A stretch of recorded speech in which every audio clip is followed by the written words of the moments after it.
আসসালামু আলাইকুম। আজ আমি আপনাদের সঙ্গে শেয়ার করব ডিম আর পেঁয়াজ দিয়ে দারুণ মজার একটা চপ রেসিপি। আর এই চপগুলো কিন্তু অল্প কিছু উপকরণ দিয়েই তৈরি করে নেওয়া যায়। খেতেও ভীষণ মজা। তাহলে ভিডিওটি শুরু থেকে শেষ পর্যন্ত দেখতে থাকুন। ডিম পেঁয়াজের চপ তৈরি করার জন্য এখানে আমি ১ কাপ পরিমাণ পেঁয়াজ কুচি নিয়েছি। আর কুচিটা এমন করেছি, বেশি মোটাও রাখি নাই আবার বেশি মিহিও করি নাই। ঠিক এমন করে কুচিটা করে নিতে হবে। আর এই চপটা তৈরি করতে গেলে কিন্তু পেঁয়াজের সংখ্যাটা একটু বাড়িয়ে নিতে হবে। বাটির মধ্যে পেঁয়াজ কুচিগুলো নিয়ে নিচ্ছি। তারপর এই পেঁয়াজ কুচিগুলোকে এভাবে আমি হাত দিয়ে একটু ছাড়িয়ে নিব। পাটগুলো যেন সুন্দরভাবে খুলে যায়, যার কারণে এভাবে ছাড়িয়ে দেয়া। যতটা সম্ভব পেঁয়াজের পাটগুলোকে আমি এভাবে ছাড়িয়ে নিয়েছি। এখন এখানে দিয়ে দিব ১ চা চামচ পরিমাণ আদা বাটা আর ১ চা চামচ পরিমাণ রসুন বাটা। দিয়ে দিচ্ছি ১/২ চা চামচ পরিমাণ ধনিয়ার গুঁড়া। ১/২ চা চামচ দিয়ে দিচ্ছি লাল মরিচের গুঁড়া। ঝালটা কিন্তু আপনাদের পছন্দ অনুযায়ী বাড়ি কমিয়ে নিতে পারবেন। ১/৪ চা চামচ দিয়ে দিচ্ছি হলুদের গুঁড়া। ১ চা চামচ পরিমাণ দিয়ে দিচ্ছি লবণ। ৩টা কাঁচামরিচ কুচি দিয়ে দিচ্ছি।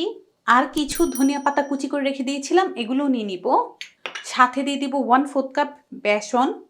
সব কিছু আমি একটু মিশিয়ে নিব। সাথে দিয়ে দিব 1/3 কাপ চালের গুঁড়া। চালের গুঁড়াটা দিলে কি হবে, এই চপটা কিন্তু অনেক বেশি ক্রিস্পি হবে। এখন আমি সব কিছু হাত দিয়ে মিশিয়ে নিচ্ছি। সব কিছু আমি মিশিয়ে নিলাম। আর এভাবে তো চপটা তৈরি করতে পারবো না, দেখুন এটা কিন্তু ঝরঝরে অবস্থায় আছে। অল্প করে পানি দিয়ে দিব। আর এটা কিন্তু নর্মাল পানি। অল্প অল্প করে পানিটা দিবেন, না হলে কিন্তু বেশি পড়ে যাবে। অল্প অল্প করে দিলে কিন্তু বুঝতে পারবেন এই পুরের মধ্যে কতটুকু পানি লাগবে। আমি কিন্তু এখানে 1/3 কাপ পানি নিয়েছি। আর এই পানিটা অল্প অল্প করে দিব। আর এভাবে মাখিয়ে নিব। আর এই পুরটা যদি একটু আঠালো আঠালো হয় তাহলে কিন্তু বুঝতে হবে যে চপের জন্য এটা রেডি। পানিটা অল্প করে দিবেন আর এভাবে মাখিয়ে নিবেন। চপের জন্য কিন্তু যেই 1/3 কাপ পানি নিয়েছিলাম তা থেকে ১ চা চামচের মতো রয়ে গিয়েছে, এটা দিব না। আর এই পুরটা কিন্তু রেডি চপ তৈরি করার জন্য। কিভাবে বুঝবেন রেডি কিনা? অল্প পুর নিয়ে দেখবেন হাতের মধ্যে এভাবে চ্যাপটা করে তারপর পুরটাকে দিয়ে এভাবে মোড়ানো যাচ্ছে কিনা। যদি মোড়ানো যায় তাহলে বুঝতে হবে এই পুরটা চপের জন্য রেডি। যেহেতু এটা রেডি, এটাকে আমি একটা সাইড করে নিয়ে নিব। যেহেতু বলেছি ডিম আর পেঁয়াজ দিয়ে চপ তৈরি করব, এখানে আমি একটা ডিম নিয়ে সেদ্ধ করে তারপর এভাবে স্লাইস করে নিয়েছি। গোল গোল করে কিন্তু স্লাইসটা করেছি। ডিমটা কিন্তু এখনো গরম। আমি এই ডিমটা দিয়ে ৬টা স্লাইস করেছি। আপনারা চাইলে কিন্তু কম বেশি করে নিতে পারবেন। যে পুরটাকে সাইড করে রেখে দিয়েছিলাম এই পুরটা নিয়ে নিলাম। তারপর হাতের মধ্যে পুর নিয়ে নিচ্ছি। এই যে, তারপর এটাকে এইভাবে একটু চ্যাপ্টা করে দিব।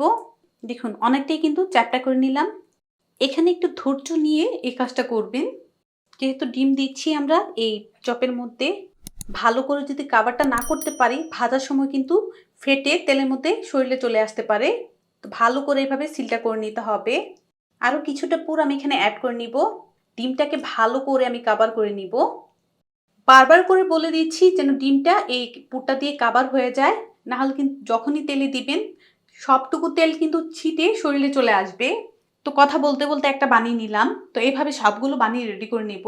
চপ ভাজার জন্য চুলার মধ্যে আমি একটা ফ্রাই প্যান বসিয়ে তেল দিয়েছিলাম গরম হওয়ার জন্য। আর তেলটা আমাদের মোটামুটি গরম হয়ে গিয়েছে। এখন আমি চপগুলো দিয়ে দিব। অবশ্যই গরম তেলের মধ্যে দিবেন। ঠান্ডা তেলের মধ্যে যদি চপগুলো দেন তাহলে কিন্তু এগুলো একদম ছড়ে যাবে। তেলটা যেন গরম থাকে সেই দিকটা খেয়াল রাখবেন। 4টা চপ আমি দিয়ে দিয়েছি। এভাবেই কিছুক্ষণ রেখে দিব। চপগুলো দেওয়ার ঠিক 2 মিনিট পর এগুলোকে উল্টিয়ে দিব। দেওয়ার সঙ্গে সঙ্গে কিন্তু উল্টাতে যাবেন না, তাহলে কিন্তু ভেঙে যাবে। আর দেখুন একটা সাইড কিন্তু অনেকটাই শক্ত হয়ে এসেছে। দেওয়ার সাথে সাথে যদি উল্টিয়ে দিই তাহলে কিন্তু ভেঙে একদম তেলের সাথে ছড়িয়ে যাবে। এই চপটা যে কতটা ক্রিস্পি হয় একদিন যদি বাসায় না ট্রাই করেন তাহলে বুঝবেনই না। একদম ডিফারেন্ট টেস্টের এই চপটা হয়। চপগুলো কথা বলতে বলতে আমি উল্টিয়ে দিয়েছি। চুলার আঁচ মিডিয়াম করে আরও কিছুক্ষণ এগুলোকে ভেজে নিচ্ছি। চপগুলো তেলে দেওয়ার পর ৪-৫ মিনিট ভেজে নিলাম। আর সুন্দর একটা কালার চলে এসেছে। ভাজার সময় কিন্তু অনবরত এভাবে উল্টে পাল্টে দিতে হবে, নাহলে কিন্তু একটা সাইড ক্রিস্পি হবে আর একটা সাইড কিন্তু ক্রিস্পি হবে না। আর দেখুন কত সুন্দর একটা সোনালি কালার চলে এসেছে। এখন এই চপগুলো আমি উঠিয়ে নিচ্ছি। এই যে, চমৎকার কিন্তু দেখতে হয়েছে। দেখতে যতটা চমৎকার হয়েছে খেতে কিন্তু তার চেয়েও বেশি মজা হবে। চপগুলো ভেজে নিলাম। আশা করছি এই ডিফারেন্ট চপটা আপনাদের সবার পছন্দ হবে। আমি আপনাদের সঙ্গে একটা ভেঙে শেয়ার করছি কতটা পারফেক্ট হয়েছে। এই যে দেখুন। রেসিপিটি ভালো লাগলে অবশ্যই একটা লাইক দিবেন। সবাই ভালো থাকবেন, সুস্থ থাকবেন, আমার জন্য দোয়া করবেন। আল্লাহ হাফেজ।